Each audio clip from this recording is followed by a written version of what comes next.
Assalamualaikum warahmatullahi wabarakatuh.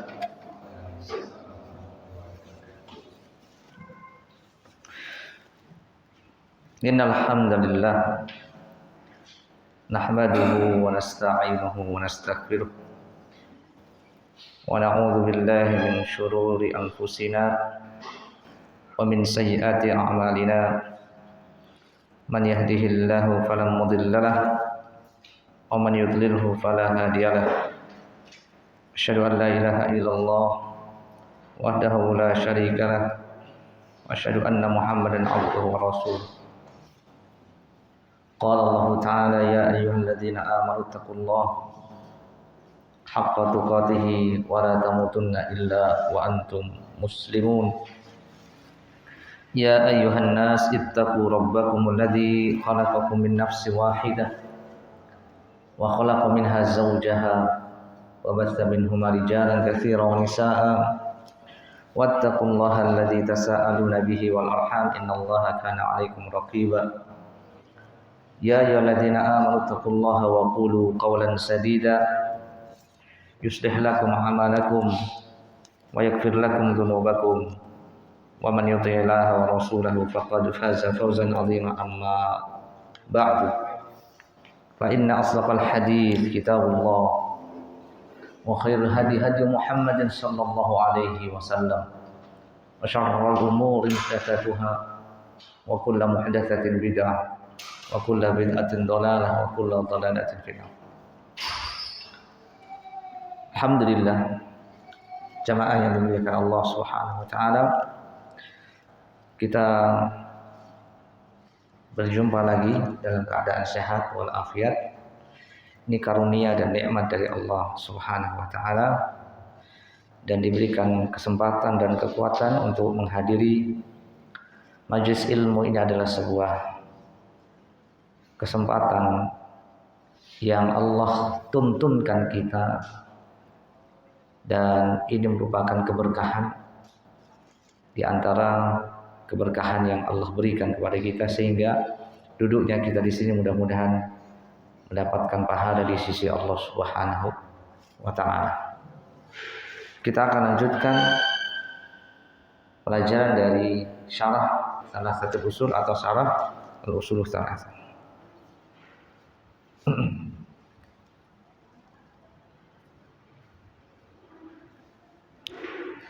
Sampai di bab khosyah. Sampai di bab khosyah. Qala al-muallif rahimahullah, berkata penulis, yaitu penulis dari kitab Al-Usul Tsalatsah, Syekh Muhammad bin Abdul Wahhab. Muhammad bin Abdul Wahhab. Beliau mengatakan wa dalilul khasyati qauluhu ta'ala fala takhshawhum wakhshawni.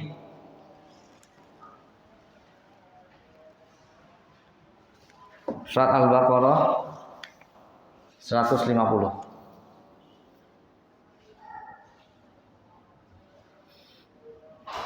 Apa kata Allah Subhanahu wa taala dalam Al-Qur'an? Setelah penulis mengatakan dalil khasyah adalah firman Allah taala, fala takhshawhum wakhshawni. Janganlah engkau takut kepada mereka dan takutlah hanya kepadaku, kepada Allah Subhanahu wa taala. Ya. Kemudian dijelaskan oleh Syekh Muhammad Shalih Al-Utsaimin, Al-Baqarah 150 sudah dibuka.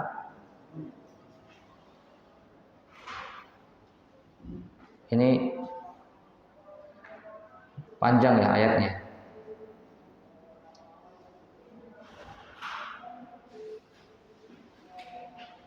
Baik, langsung aja, fala takhshawhum wakhshawni.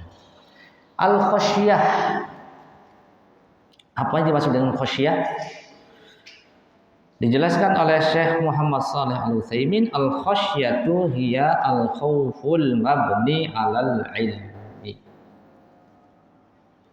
Khasyah itu adalah khauf, rasa takut yang terbangun di atas ilmu.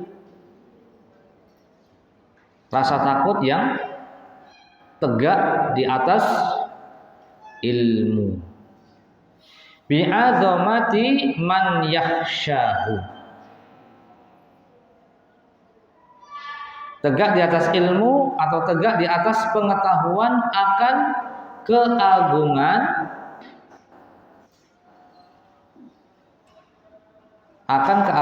yang ditakutinya. Wa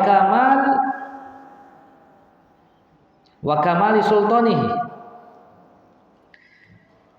dan dia tahu akan kesempurnaan kekuasaan Allah.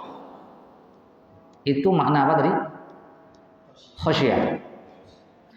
Jadi rasa takut dengan pengetahuan atau ilmu akan apa? Keagungan Allah dan kesempurnaan kekuasaannya. Jadi takut dengan ilmu. Liqaulillahi ta'ala, sebagaimana Allah Subhanahu berfirman, innama yakhsyallaha min ibadihil ulama. Surat apa? Surat Fatir 20. Artinya apa itu? Allah Ta'ala berfirman, silakan. Artinya? Sesungguhnya yang takut kepada Allah di antara hamba-hambanya hanyalah ulama. Sesungguhnya yang takut kepada Allah dari kalangan hambanya adalah ulama. Maksudnya apa? Ai al-ulama'u bi'azamatihi wa kamal sultanihi fahiya akhassu minal khauf. Maksud daripada ayat ini, ulama di sini maksudnya dia itu ulama. Ulama itu kathratul ilm, banyak ilmunya. Ulama di sini orang yang mengetahui keagungan Allah, mengetahui kesempurnaan Allah Subhanahu wa taala.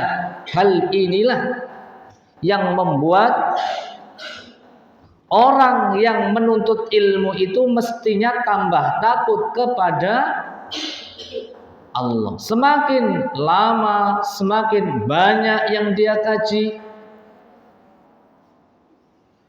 maka semakin takut kepada Allah. Kalau ada orang yang sudah ngaji 1 tahun, 4 tahun, 5 tahun, 10 tahun, kok masih ngelawan sama suaminya, kok masih berani sama kedua orang tuanya, ngaji model apa ini? Dia hafal apa yang dipelajari, sudah khatam usulul salasah, sudah khatam kasyfus syubhat, sudah khatam kitabut tauhid. Ternyata sama tetangganya tidak baik akhlaknya. Mulutnya tidak bisa dijaga. Sama tetangganya dia selalu melukai. Innama yakhsyallaha min ibadihil ulama. Nah, berarti dia tidak takut dengan Allah Subhanahu wa taala. Sehingga orang yang beriman kepada Allah dan hari akhir, di antara ciri indikasi dan indikatornya kata Nabi, man kana yu'minu billahi wal yawmil akhir falyukrim jarahu. Orang yang beriman kepada Allah dan hari akhir, hendaknya dia menghargai, menghormati tetangganya. Sehingga akidah yang baik, rasa takut dia kepada Allah, hubungannya dia kepada Allah itu baik, maka terlihat daripada akhlaknya juga. Wa yattadihul farqu bainahuma bil mithal. Maka akan jelas dengan contohnya. Fa idza khifta min syakhsin la tadri hal huwa qadir 'alaika am la fa khauf. Perbedaan antara khauf dan khasyah, kata beliau, maka kita berikan misal. Apa perbedaan khauf? Takut. Khasyah juga takut. Antum sudah belajar khauf? Sudah? Sudah. Halaman berapa, Pak? Khauf.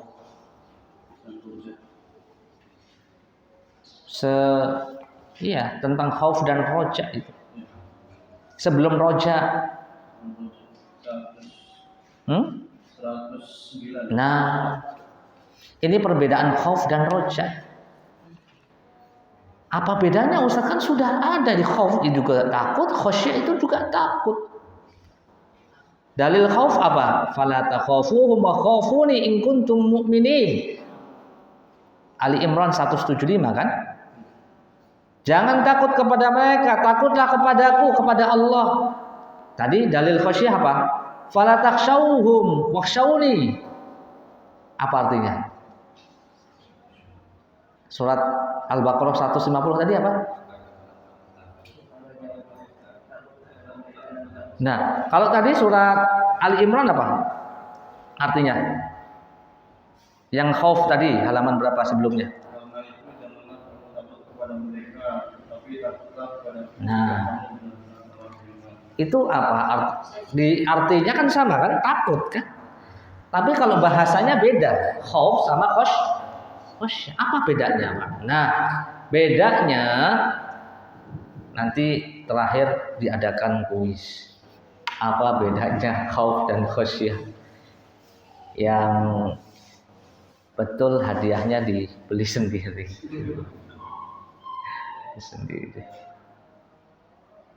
Kalau kita baca tadi sekilas artinya terjemahnya sama itu.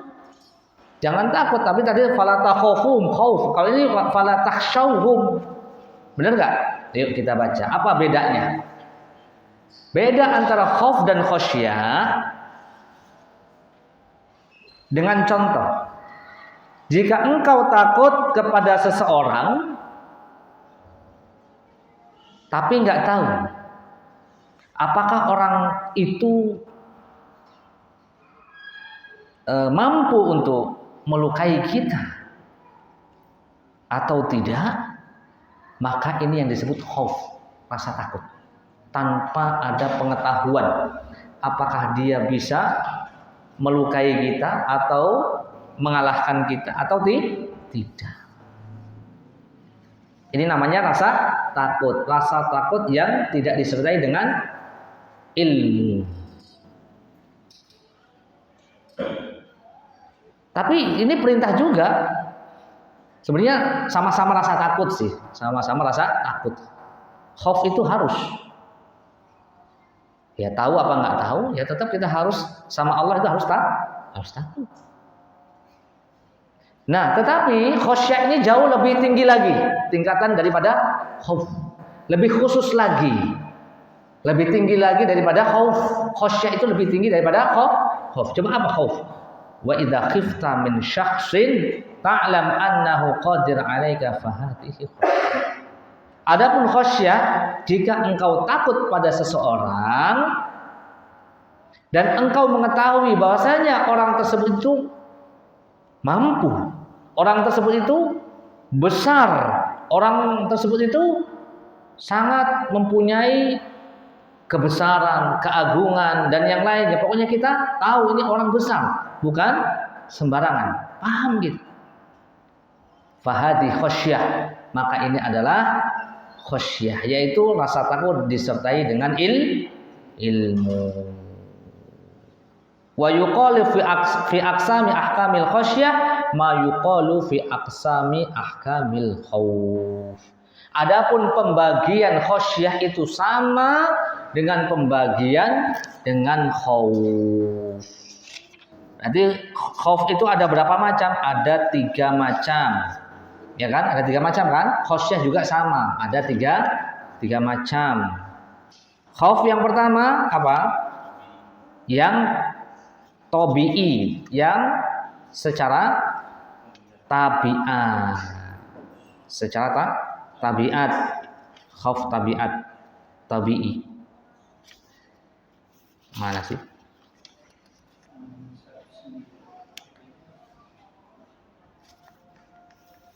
Nah ini. Seperti orang takut sama binatang buas. Rasa takut ini tabiat manusia. Ya, maka rasa takut ini tidak mengantarkan seseorang atau menyebabkan seseorang itu berdosa. Ya, tidak sampai derajat kepada dosa. Tetapi jika rasa takut itu menyebabkan dia meninggalkan kewajiban atau membuat dia itu melakukan hal yang dilarang, maka ini berdosa. Yang asalnya itu tidak berdosa, tetapi ketika ada resiko dia meninggalkan kewajiban atau melakukan yang haram, itu berdosa. Kemudian yang kedua adalah khauful ibadah, rasa takut yang ini nilainya ibadah, yang hal ini tidak boleh diberikan atau dipersembahkan kecuali hanya untuk Allah Subhanahu wa taala. Jika diberikan kepada selain Allah, maka itu syirik besar. Yang ketiga adalah khaufus sir, rasa takut yang tersembunyi dalam hati seseorang, yang dia itu takut sama penghuni kubur. Yang sudah dikubur takut. Ya, sama Allah Subhanahu wa taala enggak takut. Kan aneh ini. Baik, ini macam-macam daripada takut ini juga menjadi macam-macam khosyah sama saja. Kemudian saya mau baca tafsir tafsir dari surat Fatir ayat berapa? 28 ya. Ini juga penting saya bacakan. Innama yakhsyallaha min ibadihil ulama. Saya akan bacakan tafsirnya dari tafsir Ibnu Katsir. Ayat ini bagus. Ya. Imam Ibnu Katsir mengatakan, Allah Ta'ala berfirman, sesungguhnya orang yang takut kepada Allah dari kalangan hambanya adalah ulama. Beliau mengatakan innama yakhshahu haqqa khasyatihil ulama al-arifuna bihi. Sesungguhnya yang takut kepada Allah dengan rasa takut yang sebenar-benarnya adalah ulama dan yang mengetahui tentang Allah.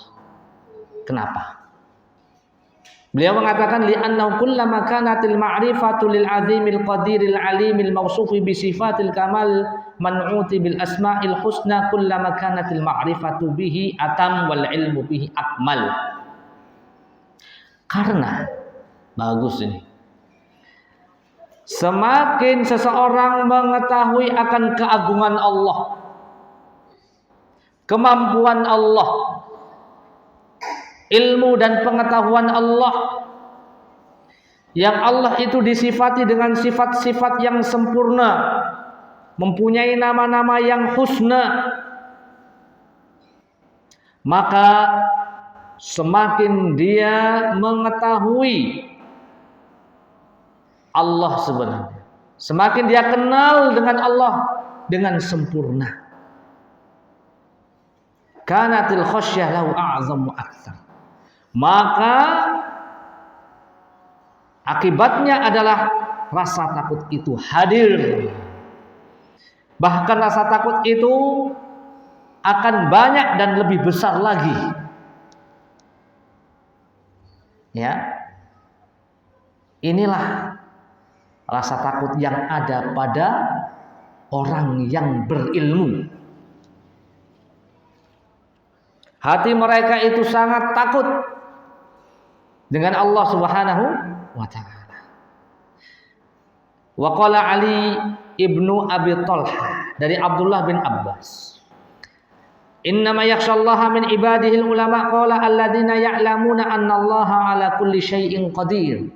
Ali bin Abi Thalhah mengatakan ayat ini yaitu Allah mengatakan sungguhnya orang yang takut kepada Allah dari kalangan hambanya adalah ulama. Siapa mereka? Alladzina ya'lamun. Mereka yang mengetahui bahasanya Allah Subhanahu wa taala mampu berkuasa atas segala sesuatu.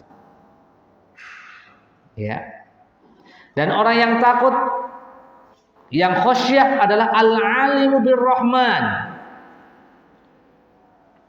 Ini dari Abu Amroh, dari Ikrimah, dari Ibnu Abbas. Abdullah bin Abbas mengatakan, yaitu orang yang alim birrahman, yang mengetahui tentang ar-Rahman, yang kenal dengan Allah yang Maha Penyayang.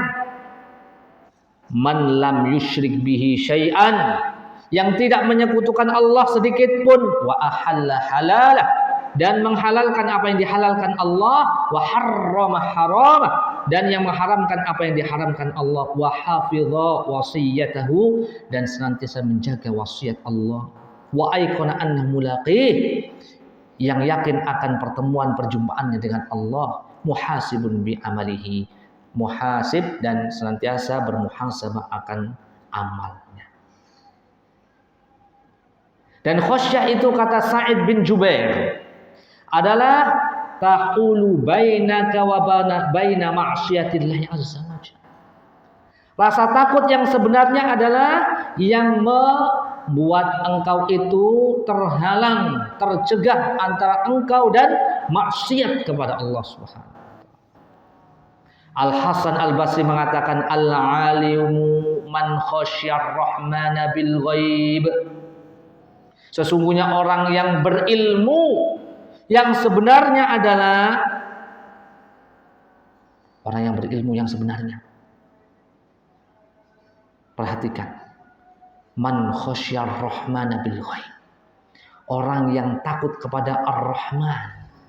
Takut kepada Allah yang Maha Penyayang bil ghaib, dengan ketika dia sendirian. Ketika dia sendirian. Bil ghaib. Wa raghiba fi ma raghiballahu fi, dan dia mengharap dari apa yang ada pada Allah. Wa zahida fi ma sakhitallahu fihi, dan dia zuhud terhadap apa yang dimurkai Allah Subhanahu wa taala. Bagus lagi apa yang Masya Allah. Ini dari tafsir Imam Ibnu Katsir tentang orang yang khasyah tadi ya. Jadi khasyah itu bisa dilakukan oleh orang yang berilmu. Orang yang berilmu. Tapi jangan salah memahami orang yang berilmu itu bagaimana.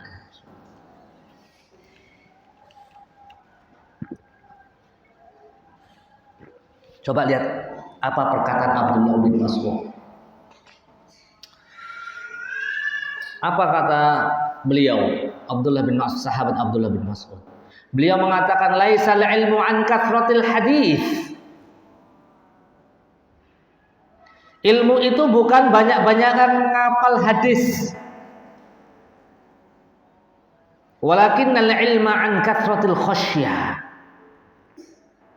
Tetapi ilmu yang sebenarnya adalah banyak-banyakan khasyah. Yang paling banyak khasyahnya, rasa takutnya.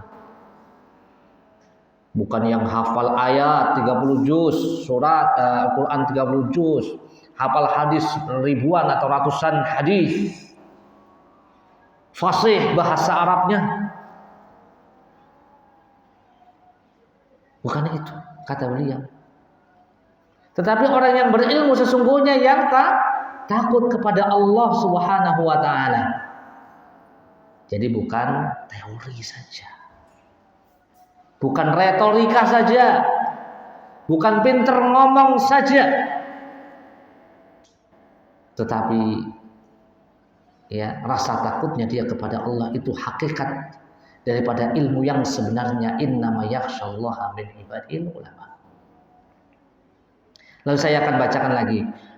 Berkata Ahmad bin Saleh Al-Misri dari Ibnu Wahab dari Malik.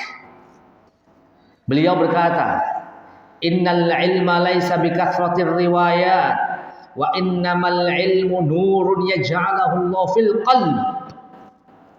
Sesungguhnya ilmu itu bukan banyak-banyak menghafal riwayat. Orang yang pandai menghafal, orang yang cepat paham, orang yang betul-betul ya sangat pintar, cerdas. Bukan itu yang ilmu yang sebenarnya, tetapi ilmu adalah cahaya yang Allah jadikan pada hati seseorang. Ya. Kemudian beliau juga mengatakan khasyah itu tidak didapatkan dengan banyak menghafal riwayat, tetapi khasyah itu adalah dengan ilmu yang difardukan oleh Allah Azza wa Jalla dan untuk diikuti. Ya, Al-Qur'an dan Sunnah itu untuk diikuti. Dan ilmu adalah yang datang dari sahabat radhiyallahu anhum dan orang yang setelahnya dari imam-imam kaum muslimin. Dan itu tidak didapatkan hanya sekedar dengan ya riwayat-riwayat saja. Akan tetapi ilmu itu nurun yuridu bihi fahmul ilm. Nurun yuridu bihi fahmal ilm. Tetapi ilmu yang sebenarnya adalah pemahaman wa ma'rifatu ma'anihi dan mengetahui makna-maknanya. Dan terakhir mengenai ayat ini Fatir 28. Beliau Imam Ibnu Katsir mengatakan, membawakan perkataan Sufyan Ats-Tsauri dari Abi Hibban At-Tamimi, dari seseorang. Beliau berkata, ulama ada 3. Kan tadi surat Fatir ayat berapa? 28 ya. Sungguhnya orang yang paling takut pada Allah dari kalangan hamba adalah ulama, ada 3. 1. Antum catat dong. Karena kalau hafal nanti lupa. Yang pertama, alimun billah wa alimun bi amrillah. Ini istilah pakai bahasa Arab dulu ya. 3. Alimun billah wa alimun bi amrillah. 1. Alim itu mengetahui Allah dan mengetahui perintah Allah. 1. Yang kedua, nanti pengertiannya akan dijelaskan selanjutnya. Yang kedua, alimun billah laisa bi'alimin bi amrillah. Yang kedua, alimun billah wa laisa bi'alimin bi amrillah. Orang yang alim dengan Allah tetapi tidak alim dengan perintah Allah. Ini yang kedua. Saya ulangi, yang kedua. Yang kedua, alimun billah wa laisa bi'alimin bi amrillah. Alim dengan Allah tetapi tidak alim dengan perintah Allah. Kalau yang pertama tadi apa? Alim dengan Allah dan alim dengan perintah Allah, dua-duanya. Yang kedua ini alim dengan Allah tapi tidak alim dengan perintah Allah. Yang ketiga apa kira-kira? Yang ketiga kebalikan dari yang kedua. Yang ketiga kebalikan dari yang kedua. Alimun bi amrillah laisa bi alimin billah. Ini yang ketiga kebalikan dari yang kedua, yaitu dia alim dengan perintah Allah tetapi tidak alim dengan Allah. Jadi yang kedua kebalikan dari yang ketiga kebalikan dari yang kedua. Apa maksudnya? Ini perkataan Sufyan Ats-Tsauri. Penting ini, bagus ini. Yang pertama, alimun billah wa alimun bi amrillah. Maksudnya alimun billah adalah yang pertama alim dengan Allah dan alim dengan perintah Allah. Maksudnya apa? Alladzi yakhshallah Alim dengan Allah maksudnya yang takut dengan Allah dan dia alim, mengetahui permasalahan agama, kewajiban-kewajibannya dan batasan-batasannya. Berarti pinter, teorinya pinter, dan memang hatinya juga takut kepada Allah. Takut kepada Allah dan memang pinter. Ini pertama. Berarti alim lahir batin, takut lahir batin. Teorinya juga tahu, prakteknya juga ngerti. Yang kedua, dia tadi apa yang kedua? Alim dengan Allah, tidak alim dengan perintah Allah. Maksudnya adalah yaitu orang yang takut kepada Allah tetapi tidak pinter dalam masalah agama. Teorinya nggak begitu paham. Nah, bisa jadi orang awam tapi dia betul-betul takut sama Allah. Mau buat dosa lebih takut daripada orang yang jenggotan sama jidatnya hitam. Yang lahirnya kayaknya Masya Allah ini syekh ini. Secara apa namanya? Secara lahirnya kayaknya ini orangnya takut nih. Tapi ternyata dia tidak takut untuk mengerjakan dosa. Tangan, mulut dan yang lainnya. Ini yang kedua, dia pinter masalah agama tetapi dia tidak takut dia takut kepada Allah tapi tidak pinter masalah agama. Yang ketiga yaitu orang yang pinter masalah agama tetapi dia tidak takut kepada Allah Subhanahu wa taala. Ya. Maka orang seperti ini wala yakhsyallaha azza wajalla. Maka orang seperti ini hakikatnya dia tidak takut kepada Allah walaupun pinter masalah agama. Yang takut nomor 1 dan 2, yang nomor 3 tidak takut kepada Allah Subhanahu wa taala. Mau pilih yang mana? Maka kalau bisa kita pilih yang nomor 1 atau minimal nomor 2. Jangan nomor 3, apalagi 4. 4 enggak ada ya? Nggak tahu masalah agama, nggak takut sama Allah. Sudah bodoh kuadrat, bodoh dua-duanya. Nah ini yang jadi masalah. Nah ini apa yang bisa saya sampaikan ya tentang masalah al-khosyah, tentang masalah al-khosyah yang ada di mana?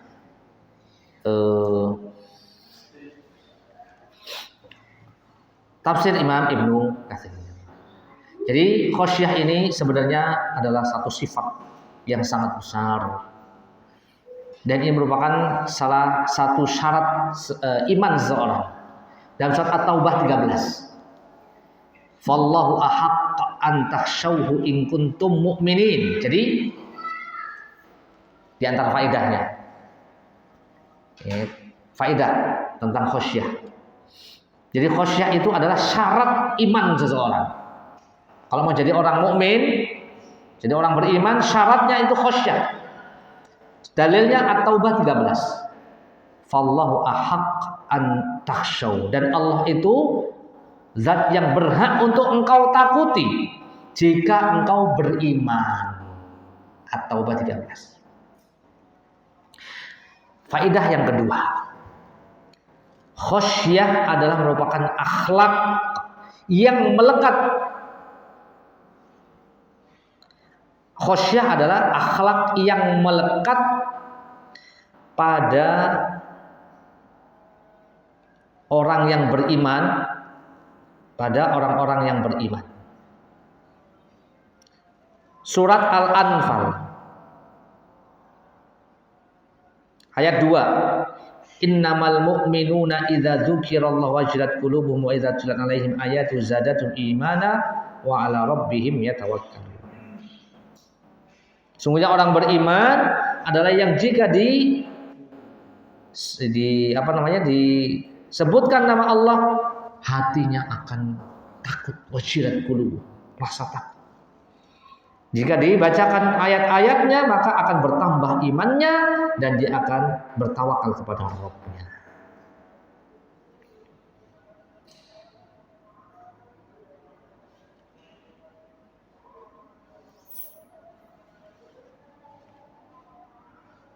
Dan orang yang tidak mempunyai rasa takut kepada Allah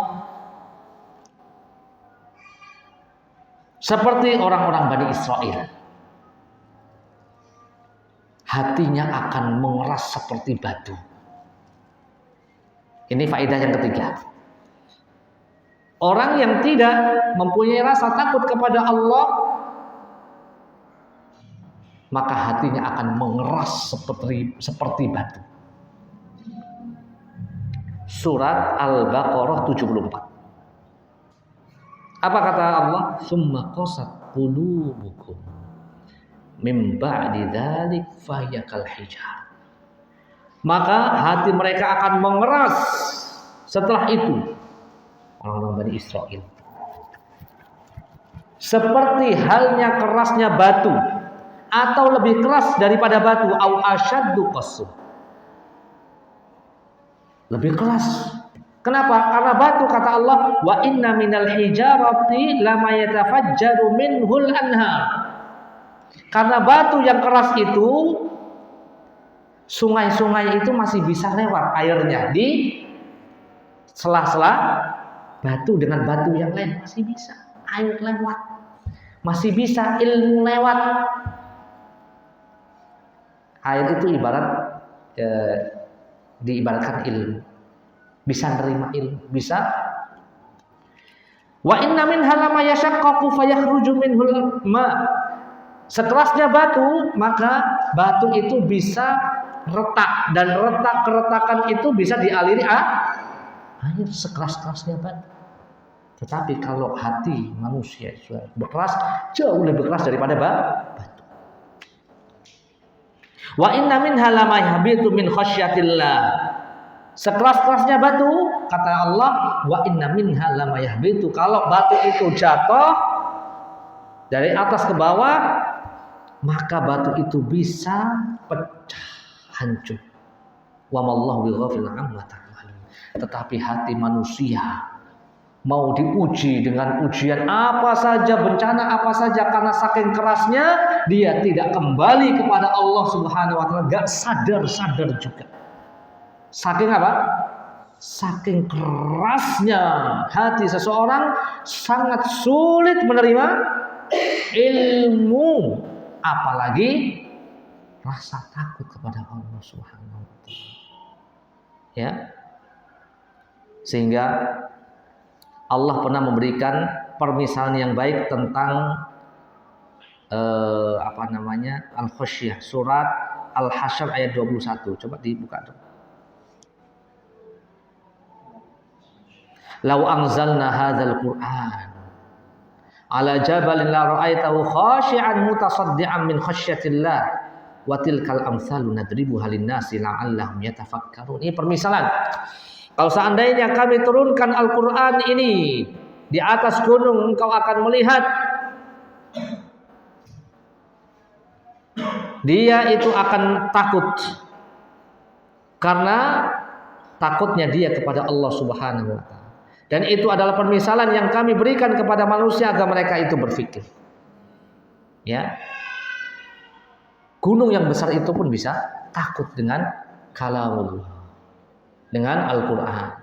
Kok bisa-bisanya kita dibacakan Al-Quran, ayat-ayat Allah itu biasa saja. Nah, berarti hati kita ini ada masalah, fi qulubihim marad. Ada penyakit dalam hati kita ini. Nasallahu salama wal afiyah. Sampai di sini kita buka tanya jawab. Silakan jika ada pertanyaan.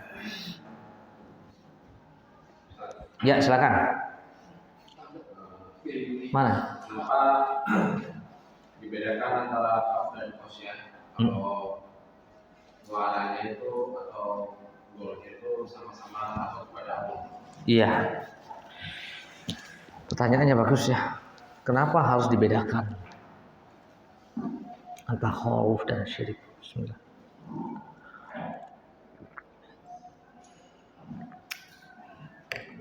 Wallahu a'lam bishawab. Demikianlah Allah memberikan setiap kata, setiap lafaz itu berbeda satu dengan yang lainnya. Ya, satu dengan yang lainnya. Al-khauf dan al-khasyah. Karena ini menunjukkan tingkatan yang pada hakikatnya sebenarnya ya intinya ibadah kepada Allah. Khauf ibadah, khasyah juga ibadah. Tetapi tingkatan seseorang itu dalam dia takut kepada Allah itu tidak sama. Tidak sama. Ala kulli hal, terlepas dari hikmahnya, maka Allah Subhanahu wa taala ingin memberikan motivasi kepada kita supaya kita ini dekat kepada Allah Azza wa Jalla, dan kita ini menghadirkan rasa takut kepada Allah Subhanahu wa taala. Ini yang pertama. Yang kedua tadi sudah dijelaskan. Khauf dan khasyah itu yang walaupun intinya juga sama, rasa sama-sama takut, tetapi khasyah itu jauh lebih tinggi tingkatannya daripada khauf. Tadi sudah diterangkan, khasyah itu adalah rasa takut yang diiringi dengan ilmu. Bagi mereka yang mau mencari ilmunya, bagi mereka yang sering ngaji, bagi mereka yang betul-betul berjihad, bersungguh-sungguh dalam mengenal Allah Subhanahu wa taala. Seperti ini mengaji tauhid, berusaha untuk belajar tauhid asma wa sifat, nama-nama Allah, sifat-sifat Allah Subhanahu wa taala. Makanya tadi dijelaskan oleh para ulama, semakin bertambah ilmunya dia tentang tauhid ini, tentang akidah ini, tentang tauhid rububiyah, uluhiyah, asma wa sifat, maka semakin tinggi tingkatan takutnya.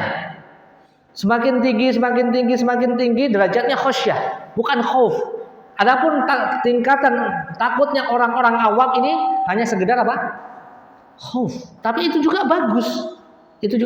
Bagus. Untuk menunjukkan apa? Supaya kita termotivasi, jangan khauf terus aja. Takut tapi gak paham, gak mengerti, ya kan? Semakin tinggi ilmunya tentang Allah Subhanahu wa taala, maka semakin tinggi ilmunya, rasa takutnya, maka derajatnya itu bukan khauf lagi tapi khasyah. Itu yang kedua. Dan cukup kayaknya itu saja kali. Seperti apa, Pak? Seperti Islam dan iman dan ihsan. Intinya apa? Intinya sama. Apa? Taat kepada Allah. Melakukan perintah dan meninggalkan larangan. Intinya itu Islam, iman, ihsan sama. Tetapi Islam itu bagi orang yang level pertama, iman itu naik lagi levelnya, ihsan itu naik lagi levelnya. Tingkatan orang dalam iman sama ini. Tingkatan seseorang dalam tauhidnya, akidahnya sama. Islam, iman sama sebenarnya. Kalau disebutkan Islam sendiri ya maknanya iman. Kalau disebutkan iman sendiri masuk ke dalamnya Islam. Kalau disebutkan bareng-bareng, Islam itu anggota badan, iman itu hati. Ihsan jauh lebih tinggi lagi, yaitu engkau menyembah Allah seakan-akan engkau melihatnya, dan jika engkau tidak melihatnya maka sungguh Allah melihat. Sebenarnya sama itu. Ini intinya, pertanyaannya sama sebenarnya. Karena itu tingkatan. Wallahu a'lam bishawab. Bagus pertanyaannya. Ada yang lain? Tentang khasyah. Ini pendek ya ilmu ini. Mengamalkannya yang perlu terus nih, ditempa ini. Kita ini banyak nggak takutnya sama Allah. Betul nggak? Waktu sholat aja nggak takut. Allahu Akbar. Nggak takut mikirin selain sholat maksudnya. Paham nggak? Ketika sholat aja yang mikirnya nggak sholat. Mikirnya bukan ibadah. tapi mikirnya dunia terus. Ketika sholat, apalagi ketika sibuk dengan dunia. Makanya ini saatnya kita terus berusaha menghadirkan khusyuk. Tadi perkataan para ulama yang disebutkan oleh Imam Ibnu Katsir, dari Abdullah bin Mas'ud, Sufyan Ats-Tsauri, dan yang lainnya banyak. Ilmu yang sebenarnya bukan banyak-banyakan baca kitab, banyak-banyakan pengetahuan tentang antum udah belajar di mana, berapa tahun mondok. Oh, saya 10 tahun, saya 20 tahun. Kitab apa yang antum baca? Bisa baca kitab gundul apa kitab gondrong? Oh, saya kitab gundul, ente gondrong. Chill. Belum apa-apa. Bukan itu ilmu. Tapi ilmu yang dimaksud kata Abdullah bin Mas'ud adalah rasa takut dia kepada Allah Subhanahu wa taala. Iya kan? Itu. Makanya semakin dia ngaji, lama ngaji, mestinya semakin tambah takut. Kalau dia semakin lama ngaji tapi tambah sembarangan ngomongnya, sembarangan segala macam, akhlaknya nggak bagus, terus nggak peduli lagi dengan yang halal, yang haram, terserah. Mau nipu, mau sumpah serapah, sumpah palsu, ini nggak bagus. Berarti bukan ilmu yang didapatkan. Bukan ilmu yang didapatkan, ilmu, tapi ini malah bumerang. Ya, bisa jadi Quran itu hujjatun lana dan Quran itu bisa hujjatun alaina. Quran itu bisa membela kita atau Quran itu bisa menuntut kita. Yo hafal Quran 30 juz tapi ternyata apa? Wah, banyak maksiat.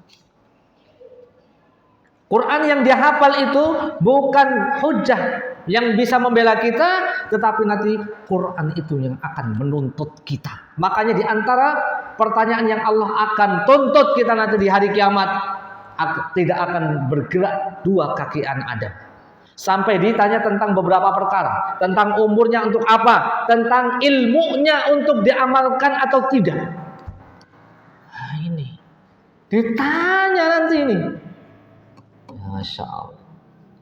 Makanya kita minta kepada Allah, Allahumma inni as'aluka ilman nafi'an. Ya Allah, aku minta kepada ilmu yang bermanfaat, ilmu yang diamalkan, bukan ilmu yang ditelantarkan begitu saja.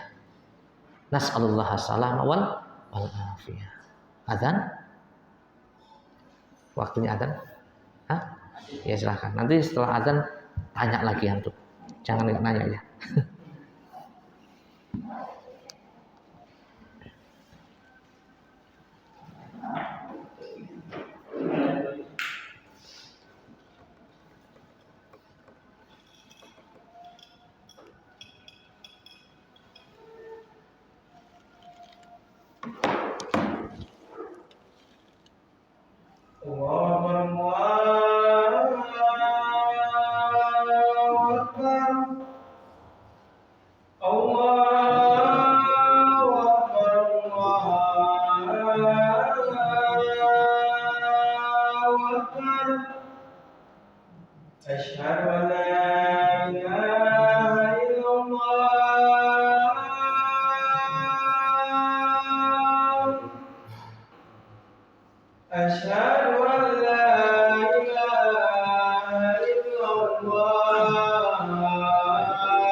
Iya, baik.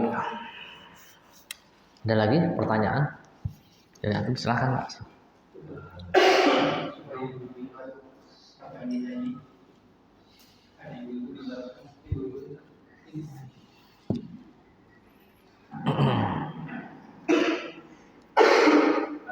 Ya, ya. Bagaimana tipsnya supaya menimbulkan rasa takut dalam keadaan sendiri, dalam keadaan kondisi sekarang media sosial yang tidak menurut saya tidak terkontrol, karena ikut terbawa juga ya, hal-hal yang negatif, juga pandangan atau dibuat itu banyak sekali budaya itu gimana menjaga supaya rasa takut itu ada. Baik, barakallah. Oh, ini penting ini. Ini bagus ya. Cara menimbulkan rasa takut kepada Allah Subhanahu wa taala. Berarti pertama nggak boleh izin ngaji. Itu pertama. Kenapa? Jawabannya kenapa? Pertama, tidak boleh izin ngaji, atau dengan kata lain harus banyak ilmu. Terus menuntut ilmu, tidak bosan menuntut ilmu, dan berusaha untuk mengamalkan ilmu. Semakin dia jauh dari ilmu, maka semakin jauh dia dari rasa takut kepada Allah Subhanahu wa taala. Kenapa, Pak? Dalilnya apa, Pak? Fatir 28. Surat Fatir 28 tadi. Innama yakhsyallaha min ibadihil ulama. Allah mengatakan orang yang takut kepada Allah dari kalangan hambanya adalah ulama. Ilmu itu. 1, menuntut ilmu. 2, harus berteman dengan orang-orang yang berilmu atau suka dengan, atau orang yang suka dengan menuntut ilmu. Karena kita dekat dengan mereka, ketika kita salah akan diingatkan. Karena orang berilmu, dia akan tidak akan membiarkan, dia akan menasihati saudaranya yang berbuat salah.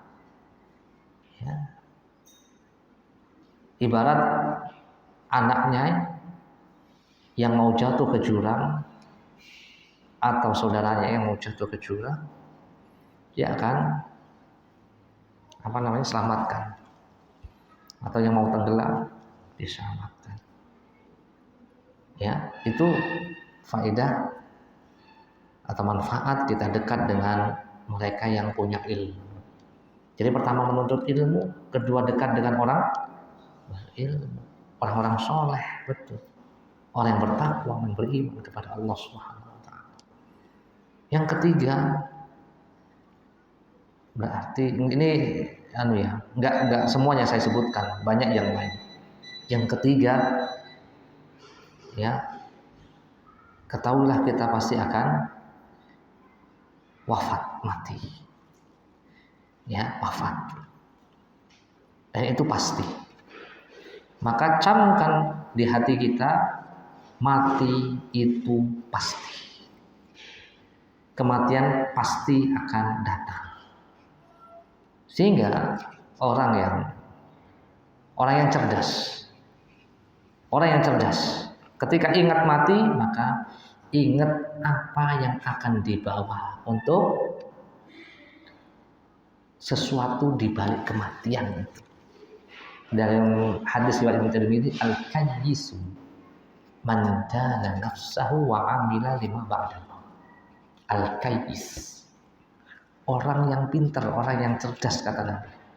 Orang senantiasa mengintrospeksi dirinya, bermuhasabah, mengevaluasi diri. dan beramal persiapan untuk apa yang ada di balik kematiannya nanti. Wal ajizu, kata Nabi. Dan orang yang pandir, orang yang lemah akalnya, orang yang bodoh, ya, man atba'a nafsahu hawa wa tamanna 'ala Allah, yaitu orang yang memperturutkan hawa nafsunya, terus disetir dengan hawa nafsunya. Gak bisa dia jadi budak hawa nafsunya, dan dia mengharapkan ampunan Allah. Dosa terus, tapi dia mengharapkan mudah-mudahan saya masuk surga. Dosa terus, maksiat terus, tapi pengennya masuk surga. Itu orang yang lemah akalnya, orang yang bodoh. Orang yang pintar, orang yang muhasabah dan selalu mempersiapkan kematiannya. Ini yang ketiga, dan cukup Pak. Ini 3 tapi pilihan. Untuk apa? Menghadirkan rasa khasyah. Menghadirkan. Sudah hadir nih Pak. Hilangnya coba. Bener gak? Datang ke sini. Wah iya, Masya Allah di sini. Setelah sholat, setelah kajian, diingatkan. Oh iya, tersentuh. Kalau tersentuh. Kalau enggak, berarti ini hati ini harus terus ini. Apa ya? Kalau orang pintar dengan isyarat paham, tetapi kalau orang yang bodoh dengan pukulan bergerak. Seperti himar. Kalau kuda, ya dia langsung lari. Kalau himar keledai, kalau nggak digebuk nggak, pok baru jalan pelan. Jangan sampai seperti itu. Kenapa? Karena sensitivitas hati kita itu kaitannya dengan khosyah tadi. Sensitif enggak hati kita ini? Ya. Harus diperbaiki sensornya. Barangkali mati. Kalau mobil kita sensor enggak nyala itu jarak berapa meter, 1 meter kan lalu di dosa. Hati seorang kalau takut sama Allah, jarak berapa meter aja udah. Itu kalau khosyahnya ada. Tutup matanya. Enggak usah dibuka gini. Takut, mata dijaga, telinga dijaga, mulut dijaga. Semua anggota badan dijaga baik-baik, amanah dari Allah Azza wa Jalla. Mata itu sehat. Alhamdulillah nikmat, tapi jangan sampai disalahgunakan kenikmatan yang Allah berikan. Mata ini luar biasa ini. Dijual berapa ini? Mahal enggak? Mata 1, ginjal, apalagi jantung, nggak bisa ya jantung dijual mati. Ada kalau ginjal itu ada yang cangkok ginjal itu ya. Ada yang donor. Kalau yang punya 2 jadi 1, apa Pak yang 2 itu? Ginjal bisa ya? Didonorkan bisa ya? Iya. Nah kalau jantung didonorkan lewat. Enggak, itu ada kan kayak gitu. Kecuali kalau orang udah mati, diambil matanya ini segala macam, ya kan? Mahal ini, mahal sekali. Sehat itu mahal. Sariawan aja contohnya. Waduh, beli makanan enak, gak enak jadinya.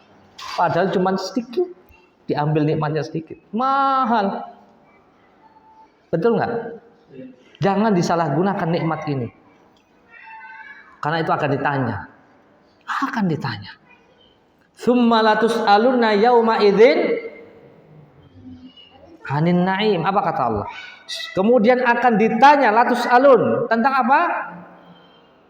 Tentang 'anin na'im, tentang nikmat yang fa bi ayyi ala'i rabbikuma tukadziban. Dan dengan nikmat Rabbmu yang mana lagi yang engkau dusta. Wong memang keterlaluan menungso apa? Wes terlalu Pak. Kalau nggak percaya, innal insana ladzalumun kafar, kata Allah. Sesungguhnya manusia itu banyak melakukan kezaliman dan banyak melakukan kekufuran. Ya'rifuna ni'matallah tsumma yunkirunah wa aktsarumul kafirun. Surat An-Nahl. Mereka itu mengakui kenikmatan yang Allah berikan. Sudah tahu, sudah paham, sudah sadar sesadar-sadarnya. Tsumma yunkirunah. Tetapi dia mengingkarinya, tidak mensyukurinya. Wa aktsaruhumul kafirun, dan begitulah keadaan manusia, banyak kufur. Tapi Allah apakah menghentikan nikmatnya? Terus dikasih terus. Mata kita sehat, telinga kita sehat, semuanya dikasih sehat. Karena tadi itu kurang kita rasa takut kepada Allah. Kenapa? Karena kurang ilmu. Betul apa? Betul. Wong kita ini yang sudah belajar, sudah ngajar, sudah sibuk dengan ilmu, itu saja masih kurang banget Pak, merasa tadi itu tadi yang jadi pertanyaannya itu bagus banget, bagaimana cara menghadirkan rasa takut. Kita aja yang sudah menuntut ilmu dan sibuk dengan ilmu, saya ngajar di pondok, ngajar yang akidah iya, fikih iya, usul fikih iya, ya sorof iya, sehari-hari Pak saya berhubungan dengan ilmu, masih merasa perlu untuk menghadirkan rasa takut. Kita masih takut. Nah, itulah pentingnya menghadirkan rasa takut. Al-khauf ketika sehat. Begitu. Semoga kita mendapatkan manfaat dari pengajian kita hari ini. Ada lagi pertanyaan? Cukup? Kita akhiri ya dengan membaca kafaratul majlis. Subhanakallahumma wa bihamdika asyhadu an la ilaha illa anta astaghfiruka wa atubu ilaik. Assalamualaikum warahmatullahi wabarakatuh.